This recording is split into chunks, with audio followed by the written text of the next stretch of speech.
Y에게는 아주 미운 친구가 있어요. 이유는 그 친구가 다른 사람들에게 Y 가족의 안 좋은 부분에 대해 이야기를 했기 때문이에요. 가족의 안 좋은 부분은 사실이었고요. 그게 사실이기 때문에 더 아픈 거죠. 그 일로 싸움을 한 적은 없었어요. Y는 원래 호전적인 성격이 아니라서 그냥 혼자 상처받고 열심히 미워한 거죠. 얼마나 미워했는지 잠들기도 어려웠고 식욕도 잃어서 살이 다 빠질 정도였어요. 그런데 그 친구가 용서를 청해왔어요. 자기가 말했다는 걸 Y가 알고 있는 걸 어디서 들었다는 거죠. 사과하는 모습이 진심으로 보였고 Y도 미워하는 게 너무 힘들었으므로 받아들였어요. 사과받고 용서해주면 괜찮을 줄 알았는데 그게 아니었어요.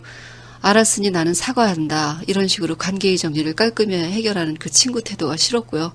또 용서받고 화해했으니 됐다고 생각하는 것도 싫었고요.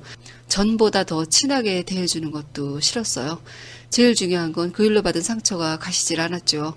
이미 화해한 친구를 미워한다는 건 허공에 화살을 쏘는 것처럼 공허했어요. Y도 할 수만 있다면 잊고 이 미움의 지옥에서 벗어나고 싶은데 그게 잘 안 됐어요. 가족에 대한 건 용서가 안 되죠.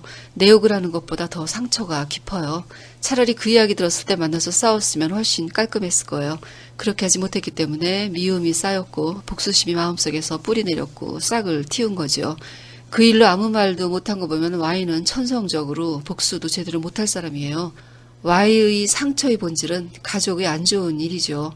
거기에 그걸 떠든 친구에 대한 미움이 합쳐진 거고요. 안 보는 데서 남의 이야기를 했다. 그건 있을 수 있는 경우예요. 하지만 그 친구가 Y의 절친이었다면 있을 수 없는 일이지요. Y는 생각보다 많은 걸 잃었어요. 속은 속대로 썩었고요. 미워하느라 시간도 많이 죽였어요. 사과는 받았지만 상처뿐인 영광이고요. 그런데 이미 사과받았고 용서해줬고 다시 싸울 수는 없죠. 그러니까요. 그 친구를 다시 좋아하겠다는 의무감은 버리세요. 원수까지 사랑한다는 건 미션 임파서블입니다. 그 친구는 그저 좋아할 수 없는 지인으로 남는 거예요. 사랑이 미움으로 바뀌는 건 쉽지만 미움이 사랑으로 바뀌는 건 어렵습니다. 다만 긍정적인 성장을 끝없이 한다면 가능할지도 몰라요. 가족의 일은 어쩔 수 없지만요. 친구에 대한 미움은 얼른 뛰어넘는 게 좋습니다. Y에게는 지금 뛰어넘을 뭔가가 필요합니다. 이제 방법 하나.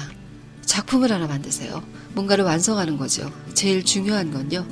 그걸 시작하기 전에 스스로에게 주문을 걸어두는 거예요. 이 작품을 완성하면 나는 그 미움에서 벗어나는 거다. 이런 식으로 유치하게 스스로에게 약속하세요. 작품은 2, 3일 정도 걸려서 완성할 수 있는 것이 좋습니다. 직장에 다닌다면 퇴근 후에 하지 말고요. 토요일, 일요일 이렇게 시간을 잡으세요. 중간에 끊지 말고 할 수 있는 시간을 확보해야 합니다. 그래야 효과 있어요. 작품은 뭐 여러 가지 있겠지만 지금 갑자기 생각나는 건 아주 곰손이라도 할 수 있는 걸로요. 인터넷에서 쉽게 살 수 있는 거. DIY 명화 그리기 이게 생각이 나네요. 40, 50 사이즈 정도 하나 그리면 아주 좋습니다. 여기서 중요한 팁이 있어요. 작품 만드는 동안 조용히 침묵 속에서 만들면 안 됩니다. 머릿속으로 그 친구 욕을 하거나 미움에 대해 계속 생각할 거거든요. 뭘 들으면서 만드세요. 듣기만 해도 되는 유튜브 동영상 15분의 책 한 권 뭐 이런 거 계속 돌아가게 틀어놓거나 집중해서 보지 않아도 되는 TV 채널 틀어놓고 하는 게 좋습니다. 그리고 완성품은 눈에 잘 띄는 곳에 걸어두세요.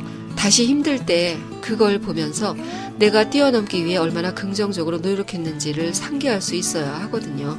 이렇게 하면 분명히 조금씩 치유가 될 겁니다. 오늘은 여기까지입니다. 우리 화이팅해요.